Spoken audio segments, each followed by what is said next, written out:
ба кодекси иҷрои ҷазои ҷиноӣ тағйиру иловаҳо дохил шуд, ки маҳбусони гирифтори бемории сил аз ин баъд маҷбуран доруву хӯрок истеъмол хоҳанд кард. Азиз Маҳмад Холмуҳаммадзода, вакили Маҷлиси намояндагон, рӯзи 9 октябр лоиҳаи тағйири илова ба кодекси иҷрои ҷазои ҷиноятиро муаррифӣ кард, ки аз ин баъд маҳбусони гирифтори бемории сил ба таври иҷборӣ доруи зидди ин бемориро истеъмол ва дар макони алоҳида нигоҳдорӣ хоҳанд шуд. зеро ба гуфти Холмуҳаммадзода, мутаассифона маҳбусоне ки гирифтори бемории сил ҳастанд, аз истифодаи доруҳое ки ба онҳо тавассути зиндонҳо дода мешавад худдорӣ мекунанд ва ин амр боиси барои дарозмуддат табобат шудани онҳо мегардад.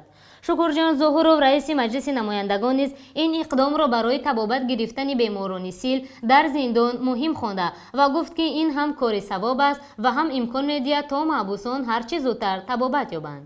Зимнан ба иттилои расмӣ, дар зиндонҳои Тоҷикистон беш аз 700 нафар аз гирифторони бемории сил ва вируси норасоии масунияти бадан ё ВИЧ бистарианд. Аммо иқдоми иҷбории истеъмоли доруву хӯрок ва нигоҳдории маҳбусони гирифтори бемории сил дар макони алоҳида дар ҳолест, ки моҳи апрели соли ҷорӣ иддаое аз наздикони маҳбусони гирифтори сил иддао карданд, ки пайвандони онҳо дар беморхонаи маркази сараёсати зиндонҳо воқеъ дар ноҳияи Ваҳдат иҷборӣ ба тоза кардани партовҳо ҷалб шудаанд.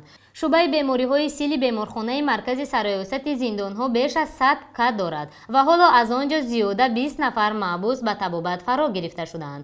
Аммо наздикони маҳбусони бемории сил иддао карда буданд, ки бори аввал нест, ки лӯлаи ахлотгузари ин шуъба мекафад ва дар тоза кардани он бар дӯши беморон меафтад.